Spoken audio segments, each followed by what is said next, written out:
जेको चिबरो आहे त इन जी ॾींहं जो नज़र न हूंदी आहे, घटि नज़र आहे सफ़ा।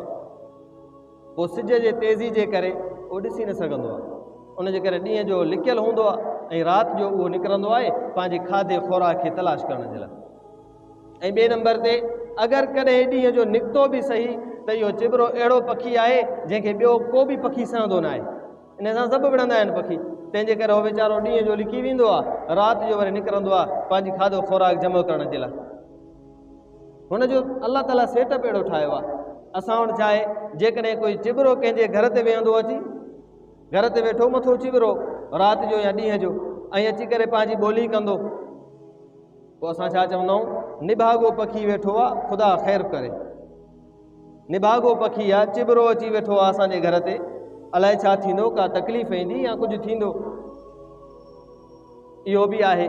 ॿियो छा, तव्हां ॾिठो हूंदो, ॿुधो हूंदो, जेकॾहिं सुबुह साण कोई कांव अची वेहंदो आहे घर ते ट्राकंदो आहे त पोइ घर में पोड़ियूं चवंदियूं को न को महिमान ईंदो, हूंदो आहे न साईं।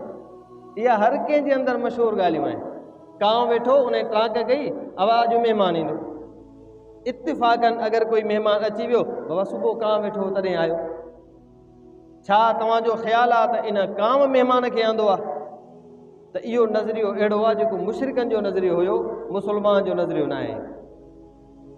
ऐं ॿिए नंबर ते मुशरिकनि जो नज़रियो ही हो इन चिबरे जे बारे में, चवंदा त चिबरो निभागो छो आहे, इन जे करे त उहो चवंदा त जेकॾहिं कोई क़तल थी थो वञे, मरी पियो, उनखे कंहिं क़तल कयो, उनखे दफ़न करे छॾियो, उन्हीअ जे हॾनि मज़ा इहो पखी तयारु थिए थो, क़बर मां ॿाहिरि निकिरे थो ऐं पोइ हलंदो वतंदो आहे। जंहिं घर ते वेहंदो आहे उते चवंदो आहे त मूंखे पीआरियो, मां उञारो आहियां, मूंखे पाणी पीआरियो, मां उञारो आहियां, ऐं चवंदो वतंदो आहे त मुंहिंजे खून जो पलांद वठो।